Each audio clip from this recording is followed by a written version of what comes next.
Welcome to SK statistics tutorial.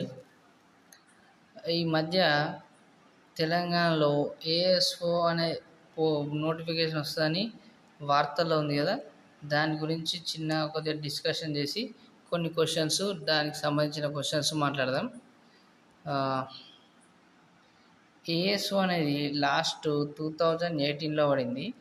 2018 అప్పుడు total 474 ఉండే. ఇప్పుడు 2026లో పడుతుంది. దీంట్లో పోస్టులు 184 వరకు ఉన్నాయి. ఇందులో అప్పుడు బేసిక్ పే వచ్చేసి 24,000 సంథింగ్ ఉండే, కానీ ఇప్పుడు మాత్రం ఏఎస్ఓ యొక్క బేసిక్ పే అనేది 36,570 ఎంతనో ఉంటుంది. ఓకేనా. ఇప్పుడున్న ASO notification according to new pay scale ప్రకారం ఏఎస్ఓ యొక్క సాలరీ బేసిక్ పే 36,570 ఉంటుంది. దీనికి హెచ్ఆర్ఏ డిఏలు యాడ్ అయ్యి ఎక్కువనే వస్తుంది సాలరీ. ఓకేనా. ఇది ఏఎస్ఓ యొక్క నెంబర్ ఆఫ్ పోస్టులు, సాలరీ. నెక్స్ట్ దీనికి ఎవరెవరు ఎలిజిబుల్ అంటే డిగ్రీలో 1 year స్టాటిస్టిక్స్ చదివిన వాళ్ళు ఎవరైనా ఎలిజిబులే. డిగ్రీలో 1 year స్టాటిస్టిక్స్ చదివిన వాళ్ళు అందరూ ఎలిజిబులే. ఓకేనా. ఒక సెమ్, 2 సెమ్ములు అంటే 1 yearలో మొత్తం 3 yearsలో 1 year స్టాటిస్టిక్స్ చదివితే వాళ్ళందరూ కూడా ఎలిజిబుల్ అవుతారు. ఓకేనా. ఏజ్ వచ్చేసి 18 to 44. మళ్ళీ ఎస్సీ ఎస్టీ బీసీ రిజర్వేషన్ కూడా ఉంటుంది. నెక్స్ట్ వచ్చేసి ఇవి మల్టీ జోన్ పోస్టుల లేదా జోనల్ పోస్టులు. అంటే ఇవి అప్పుడు పడ్డప్పుడు మల్టీ జోన్ 1, మల్టీ జోన్ 2 పోస్టులు, ఇవి మల్టీ జోనల్ పోస్టులు. ఇవి కాబట్టి 184 ఉన్నది కాబట్టి అన్ని క్యాస్ట్లకి కంపల్సరీ ఒక పోస్ట్ అనేది ఉంటుంది. 1 లేదా 2 దాకా ఇంకెక్కువనే ఉండొచ్చు. కాకపోతే మినిమం అయితే 1 పోస్ట్ అయితే కంపల్సరీ ఉంటుంది. కాబట్టి ప్రిపేర్ కావచ్చు. ఓకేనా. మల్టీ జోన్ 1, మల్టీ జోన్ 2 పోస్టులు అవి. ఓకే. ఇది పాత నోటిఫికేషన్ ఆధారంగా కొన్ని పాయింట్స్. ఓకేనా. ఇప్పుడు పాత నోటిఫికేషన్ వచ్చిన పేపర్ 2, ఇందులో పేపర్ 1, పేపర్ 2 ఉంటుంది. పేపర్ 1 అనేది టీఎస్పిఎస్లో ఏ ఎగ్జామ్ రాసినా కూడా కామన్గా ఉంటుంది. ఈ పేపర్ 2 అనేది సబ్జెక్ట్ ఉంటుంది. పేపర్ 2 అనేది స్టాటిస్టిక్స్ పేపర్ ఉంటుంది. దీనికి బీకామ్ వాళ్ళు ఎలిజిబులే, బీఎస్సీ వాళ్ళు ఎలిజిబులే, బీటెక్ వాళ్ళు కూడా రాస్తుర్రు. అందరు రాస్తుర్రు కాబట్టి బీకామ్ వాళ్ళకు అంత హై లెవెల్లో ఉండదు. కాబట్టి పేపర్ అనేది హై లెవెల్లో ఇచ్చే ఛాన్స్ ఉండదు. కంపల్సరీ మోడరేట్ లేదా ఈజీగానే ఉంటుంది పేపర్. ఓకేనా. ఇది 2018లో వచ్చిన పేపరు, ఆన్లైన్లో డౌన్లోడ్ చేసిన. ఫస్ట్ క్వశ్చన్ చూద్దాం. What is the keyword short cut to add a new page in MS word? ఈ క్వశ్చన్ చూడగానే అందరూ ఏమనుకుంటారు, Ctrl+N వచ్చుతారు. కొత్త న్యూ పేజీని ఓపెన్ చేస్తే, న్యూ డాక్యుమెంట్ని ఓపెన్ చేయడానికి మనం ఏం చేస్తాం, Ctrl+N అని వస్తాం. కాబట్టి అది ఆన్సర్ ఏమవుతుంది, తప్పు అవుతుంది. Ctrl+N అనేది ఏంటంటే ఒక డాక్యుమెంట్ మొత్తాన్ని, అంటే Ctrl+N వస్తాగానే ఇంకో డాక్యుమెంట్, కొత్త డాక్యుమెంట్ ఓపెన్ అవుతుంది. ఓకేనా. Ctrl+N అంటే కొత్త డాక్యుమెంట్ని ఓపెన్ చేయడానికి వాడతారు. నెక్స్ట్ Ctrl+Enter ఏంటంటే నెక్స్ట్ పేజీ, న్యూ పేజీ. ఇక్కడ ఆల్రెడీ ఒక డాక్యుమెంట్ ఓపెన్ చేసింది, Ctrl+N నొత్తినావు, ఒక డాక్యుమెంట్ ఓపెన్ చేసింది. అందులో ఒక పేజీలో టెక్స్ట్ రాసినావు, ఒక పేజీ 1లో టెక్స్ట్ రాసినావు. నెక్స్ట్ పేజీకి వెళ్ళడానికి Ctrl+Enter వచ్చింది అంటే సెకండ్ పేజ్ ఓపెన్ అవుతుంది. అది బ్లాంక్ పేజీ. ఓకేనా. ఫస్ట్ దాంట్లో నువ్వు అన్ని లైన్స్ రాసినావు, లాస్ట్ లైన్కి వచ్చిన తర్వాత Ctrl+Enter వచ్చినావు అంటే సెకండ్ పేజ్కి వెళ్తుంది. అది బ్లాంక్ పేజ్ ఓపెన్ అవుతుంది. దానికోసం యూజ్ చేస్తారు. ఓకేనా. న్యూ పేజీ అంటే బ్లాంక్, అంటే ఎటువంటి రైటింగ్ లేని పేజీ ఓపెన్ చేయడానికి యూజ్ చేసేది Ctrl+N. ఓకేనా. Ctrl+Enter. ఓకేనా. Ctrl+N అంటేనేమో న్యూ డాక్యుమెంట్, Ctrl+Enter అంటేనేమో న్యూ పేజీ. ఓకేనా. ఇది డిఫరెన్స్ తెలుసుకోవాలి. Next question. ఇది sum of the deviations of all data values from the arithmetic mean is. ఇక్కడ before uh, going to this question, fundamental topics. X bar అంటే ఏంది? It is arithmetic mean or average is equal to sum of the observations by total number of observations. ఓకేనా, sorry, X bar it is also called as the average mean or mean formula is sum of the observations by total number of observations. Here this symbol is denote the sum of the observations. Question ఏముంది? Some of the అంటే some I is equal to 1 to n some of deviations of all data values is denoted by xi minus from the arithmetic mean means ఇది. ఓకేనా, ఇది value ఎంత అవుతుంది అని అడుగుతుంది. ఓకేనా, some of the deviation of all the data values from the arithmetic అన్నాడు. First summation సింబల్ని లోపలికి అప్లై చేయండి. అప్లై చేస్తే ఏమవుతుంది? Summation I equal to 1 to n xi minus summation I is equal to 1 to n x bar అని ఉంటుంది. ఓకేనా, ఇక్కడ ఈ ఎక్స్ బార్లు అనేవి ఏంటంటే కాన్స్టెంట్ వాల్యూస్ అవి. కాబట్టి కాన్స్టెంట్ని ఎక్స్ బార్ని ఎన్ని టైమ్స్ యాడ్ చేయమంటుండు? n టైమ్స్ యాడ్ చేయమంటుండు. కాబట్టి అప్పుడు ఇది ఏమవుతుందంటే, కాబట్టి ఇది n ఇంటూ ఎక్స్ బార్ అవుతుంది. అంటే ఓకేనా, ఎక్స్ బార్ని 1 టైం యాడ్ చేస్తే ఎక్స్ బార్ అవుతుంది, 2 టైమ్స్ ఆడితే 2x bar, up to so on ఎన్ని టైమ్స్ యాడ్ చేస్తున్నాం? n టైమ్స్ యాడ్ చేస్తున్నాం కాబట్టి n ఎక్స్ బార్ అవుతుంది. నెక్స్ట్ ఇంతకుముందు ఒక ఫార్ములా రాసినాం కదా, X bar is equal to sum of the observations by total number of observations అని రాసినాం కదా. Some of the observations by total number of observations. ఇవన్నీ తీసుకెళ్తే ఏమవుతుంది? n ఇంటూ ఎక్స్ బార్ అవుతుంది. అంటే summation X is equal to ఏం రాసుకోవచ్చు?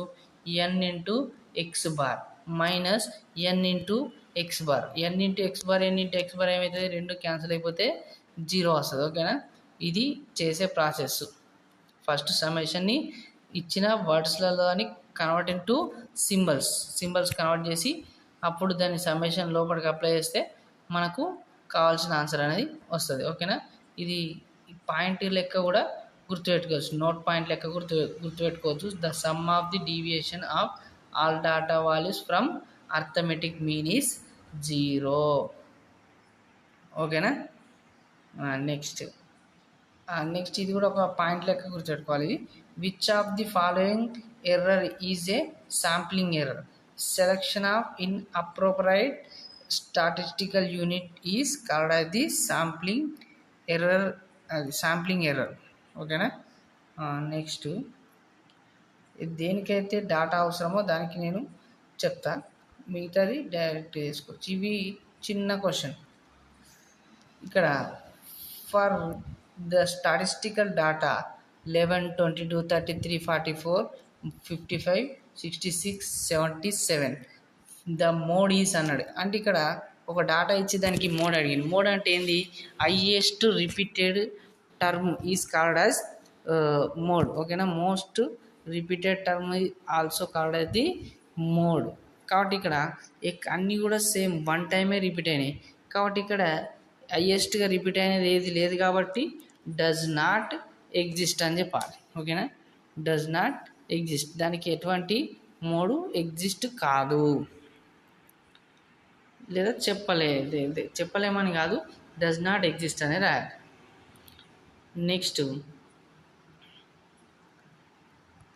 ఇది మోస్ట్ ఇంపార్టెంట్ రిలేషన్షిప్, దీన్నే మోడరేట్ ఫార్ములా అని కూడా అంటారు. The general relationship among mode, median and arithmetic mean is. ఇక్కడ జనరల్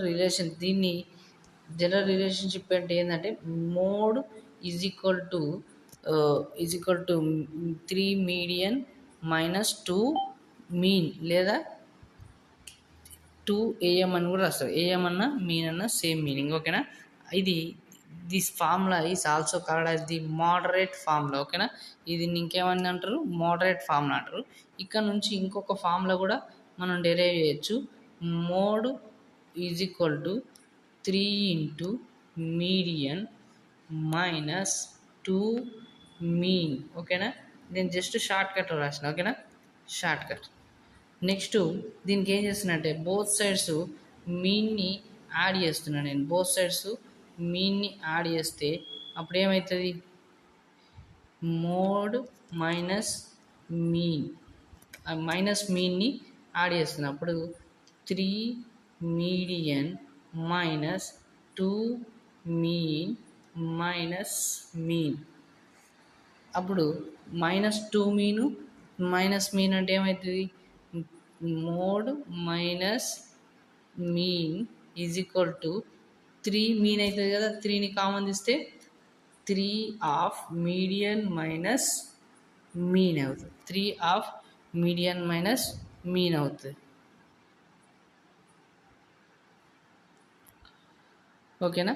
అంటే మనం ఫార్ములా ఇంకో ఫార్ములా ఏం రాయొచ్చు, ఫస్ట్ ఫార్ములా వచ్చేసి mode is equal to 3 median minus 2 mean అని రాయొచ్చు. లేదంటే ఇంకో ఫార్ములా వచ్చేసి mode minus mean is equal to 3 into median minus mean అని కూడా రాయొచ్చు. అప్పుడప్పుడు మనకి ఏమి ఇస్తారంటే ఇందులో క్వశ్చన్లో మీడియన్ వాల్యూ ఇచ్చి మీన్ వాల్యూ ఇచ్చి మోడ్ వాల్యూ ఫైండ్ అవుట్ చేయమంటాడు. లేదా మీ మోడు ఏవైనా రెండు వాల్యూస్ ఇచ్చి మిగతా వాల్యూస్ ఫైండ్ అవుట్ చేయమన్నప్పుడు, అంటే 2 వాల్యూస్ ఇచ్చి ఇంకో వాల్యూని ఫైండ్ అవుట్ చేయమన్నప్పుడు ఈ ఫార్ములా యూజ్ చేయాలి. నెక్స్ట్ రిలేషన్షిప్ ఇస్తాడు. The difference between the mode and mean is 3 అంటాడు, అంటే దీని వాల్యూ ఇస్తాడు. Next find the difference between the median and mean అంటాడు.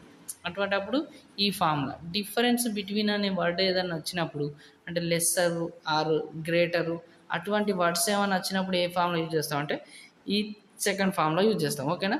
Remember 2 formulas. ఓకేనా. This formula is called as moderate formula or relationship between the mean median mode. Next okay 2 formulas వచ్చినాయి ఇక్కడ నుంచి.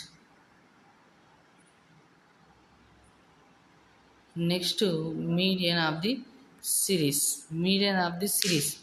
First median process is first the given observations are arranged in ascending order or descending order. Next find the number of observations in the given question. ఇక్కడ చూసుకోండి, first count చేయండి. ఇక మనం అదంతా ఏంటంటే థియరీకి చేసే ప్రాసెస్, మన ఇక్కడ కాంపిటేటివ్ ప్రాసెస్లో అదంతా చేయాల్సిన అవసరం లేదు. ఫస్ట్ మొత్తం అబ్జర్వేషన్స్ ఎన్ని ఉన్నాయో చూసుకోండి. 1 2 3 4 5 6 7 ఉన్నాయి కదా, 7 అబ్జర్వేషన్స్ ఉన్నాయి. అంటే 7 అంటే మధ్యలో ఏముంటుంది, ఇటు 3 తీసేస్తే మధ్యలో ఉండే అబ్జర్వేషనే మనకు మీడియన్ అవుతుంది. అంటే మనకు ఫోర్త్, అంటే 3 అబ్జర్వేషన్స్ మధ్యలో అంటే 4th అబ్జర్వేషనే కదా మన మీడియను. కాబట్టి అరేంజింగ్ చిన్న నుంచి పెద్దకి ఎక్కడి నుంచి వెళ్ళినా ఏం కాదు, చిన్న నుంచి పెద్దకి వెళ్దాం మనం. 0 ఫస్ట్, 1 సెకండ్, 10 థర్డ్, 50 ఫోర్త్. ఓకేనా. 0 1 10 50. 4th అబ్జర్వేషన్ ఏముంది, 50 ఉంది. ఇలా రాయకుండా డైరెక్ట్ కౌంట్ చేసుకోవాలి. 1 2 3 4th observation is 50. That is median. ఓకేనా. మధ్యగతం అంటారు తెలుగులో. మీన్ ఏమో అంక మధ్యం అంటారు, మీడియన్ ఏమో మధ్యగతం అంటారు, మోడునేమో బహుళకం అంటారు. ఓకేనా.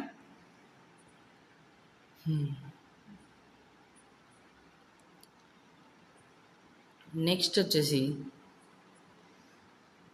Q1 and Q3 are first and third quartiles of a data, then quartile deviation is given by. First of all, I'm talking about the quartiles.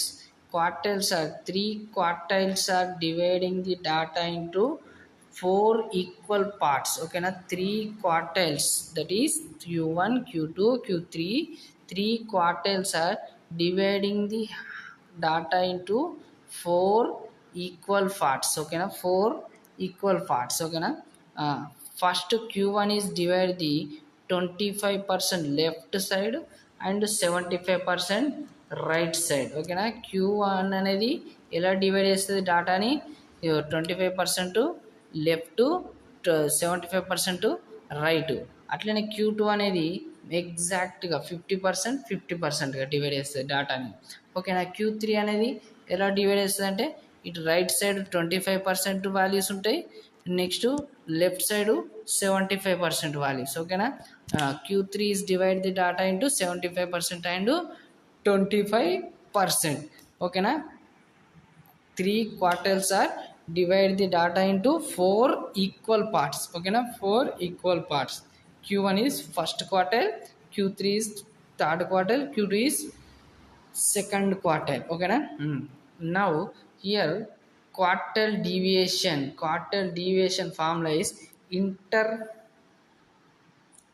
quartile range. ఓకేనా. Inter quartile range of Q1 and Q3 అంటారు. ఓకేనా. దీన్ని ఇంకా వర్డ్స్లో ఏమని చదువుతారు, దీన్ని inter quartile range of the Q1 and Q2 Q3 and Q1. ఓకేనా. Q is equal formula Q1 1/2 of Q3 minus Q1. ఓకేనా. దీని వరుసలో inter quartile range of the Q3 and Q1. Okay, ఇది క్వార్టైల్ డీవియేషన్కి ఫార్ములా. ఓకే, ఇంకా formulas ఏముంటాయి? Coefficient of quartile deviation అని అడుగుతారు. Coefficient of quartile deviation అడుగుతాప్పుడు ఏం రాయాలి?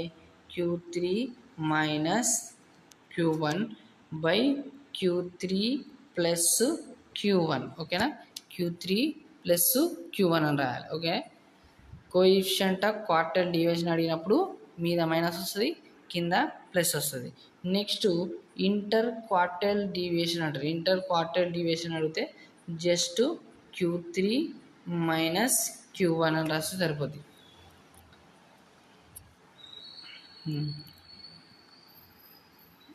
నెక్స్ట్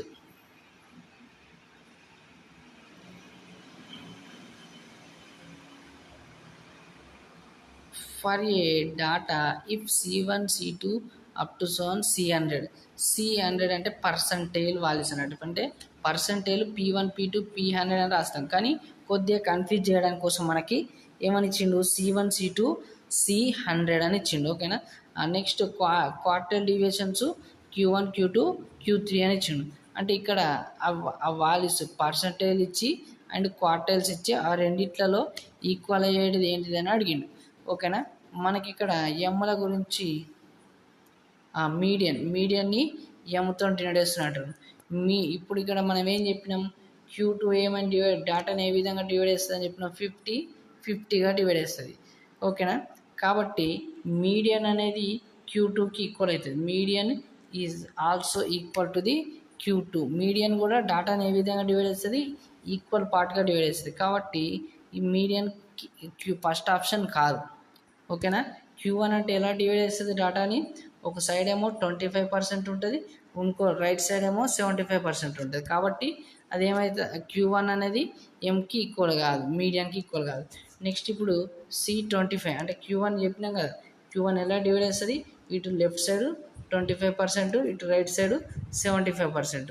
ఇది కూడా C5 అంటే C5 అది పర్సంటేజ్ కాబట్టి P25 అని కూడా రాయొచ్చు. అంటే P25 ఏ విధంగా డివైడ్ చేస్తే లెఫ్ట్ సైడ్ 25, రైట్ సైడ్ 75 అంటే సిమిలర్ ఉన్నాయి కాబట్టి ఇదే మన ఆన్సర్ అవుతుంది. ఓకేనా. Q1 left side 25, right side 75. అట్లనే P25 కూడా లెఫ్ట్ సైడ్ 25, రైట్ సైడ్ 75. ఓకేనా. అది మన ఆన్సర్. ఇక్కడ ఇంకొకటి ఏంటంటే Q2 అనేది C50కి ఈక్వల్ ఉంటుంది, ఇంకా ఎంకి మీడియన్కి కూడా ఈక్వల్ ఉంటుంది. ఇది గుర్తుపెట్టుకోవాలి. నెక్స్ట్ Q3 వాల్యూ అనేది C75 అంటే C అంటే ఏంది? Percentage value. P75కి ఈక్వల్గా ఉంటుంది. ఓకేనా. నెక్స్ట్ ఇది కంప్యూటర్ సంబంధించిన question. What is the portion of the document in which you set certain page formatting option అనేది పేజీ ఫార్మాటింగ్ అనేది ఎందులో ఉంటుందంటే పేజీ సెటప్లో ఉంటుంది. ఆడ మనకు మీద హెడర్ ఉంటుంది కదా బారు, ఆ హెడర్ బార్లో పేజీ సెటప్లోకి వెళ్ళి మనం పేజీ ఫార్మాటింగ్ చేసుకోవాలి. ఇంకా కొన్ని షార్ట్ కట్స్ ఉంటాయి. సేవ్ చేసుకోవాలంటే Ctrl+S, ప్రింట్ తీయడానికి Ctrl+P, Ctrl+Z వస్తే అండో, కంట్రోల్ రెడో అని అటువంటివి ఉంటాయి కదా. అవన్నిటి గురించి కూడా క్వశ్చన్ అడిగే అవకాశం ఉంది. ఇక్కడ నెక్స్ట్ 10th క్వశ్చన్ వచ్చేసి పాజిటివ్లీ స్క్యూడ్ డిస్ట్రిబ్యూషన్ అన్నాడు. ఇక్కడ skewness is tells about the left or right అని చెప్తుంది మనకి. ఓకేనా. Tail left, either left side or right side or equal. ఓకేనా. ఏదైనా ఎలా ఉంది, లెఫ్ట్ సైడ్ ఉందా రైట్ సైడ్ ఉందా ఈక్వల్ ఉందా అని చెప్పడానికి టెయిల్. ఓకే. ఇక్కడ ఫార్ములాస్ ఏముంటాయంటే స్క్వీనెస్ని ఫైండ్ అవుట్ చేయడానికి ఎస్కేపీకి formulas mean minus mode by standard deviation. Okay, ఇది ఒక ఫార్ములా. లేదంటే same formula mean 3 into mean minus median by SD. ఈ రెండు ఫార్ములాస్ గుర్తుంటే ఈ ఆన్సర్ అనేది ఈజీగా వచ్చేది మనకి.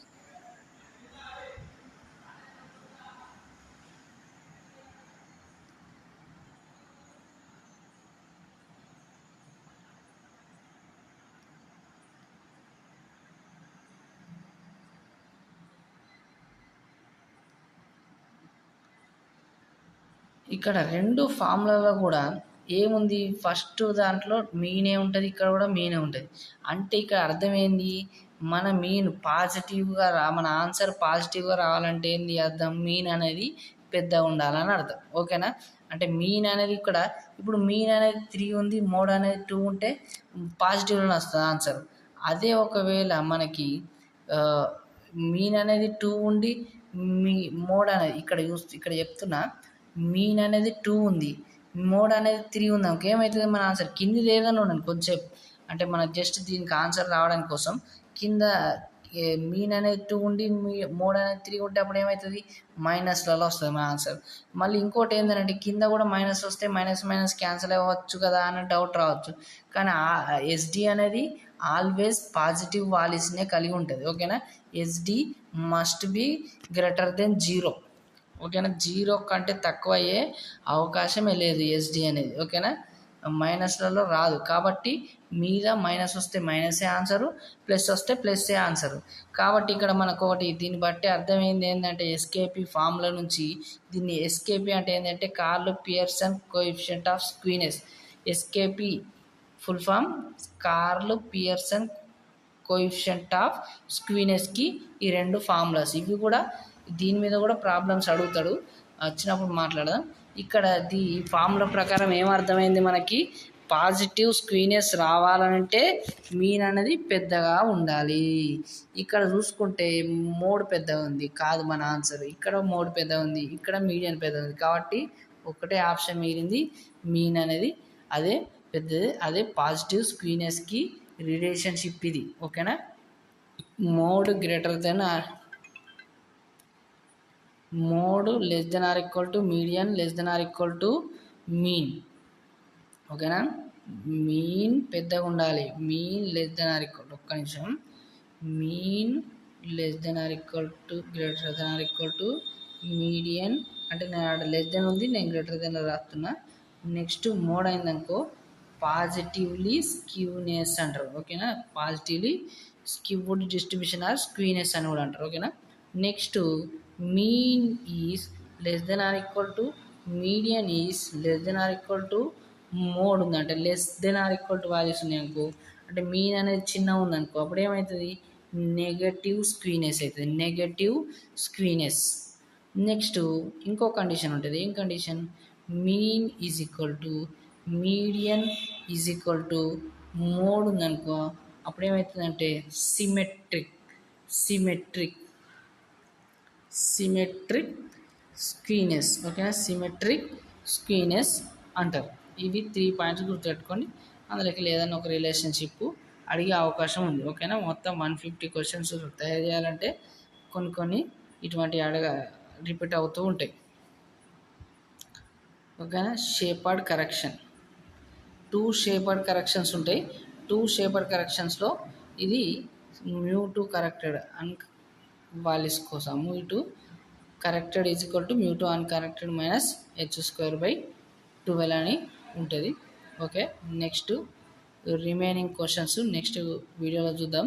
ఇంకా μ4 కూడా ఉంటుంది, దీనికి μ4కి ఫార్ములా కూడా ఉంటుంది, μ4 కరెక్టెడ్ వాల్యూ కూడా ఉంటుంది. ఇవి ఎందుకు షేపర్డ్ కరెక్షన్ ఎందుకు యూజ్ చేస్తారంటే, మనం ఇప్పుడు ఇది చెప్పే ముందు ఫస్ట్ μ2 అంటే ఏందో, మూమెంట్స్ అంటే ఏందో అవన్నీ తెలిస్తే అర్థమవుతుంది.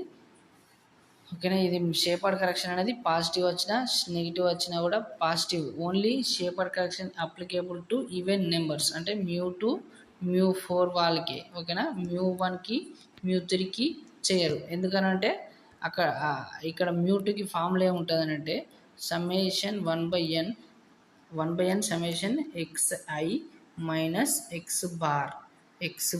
ఓకేనా. x బార్ హోల్ స్క్వేర్ అనే ఫామ్ ఉంటుంది.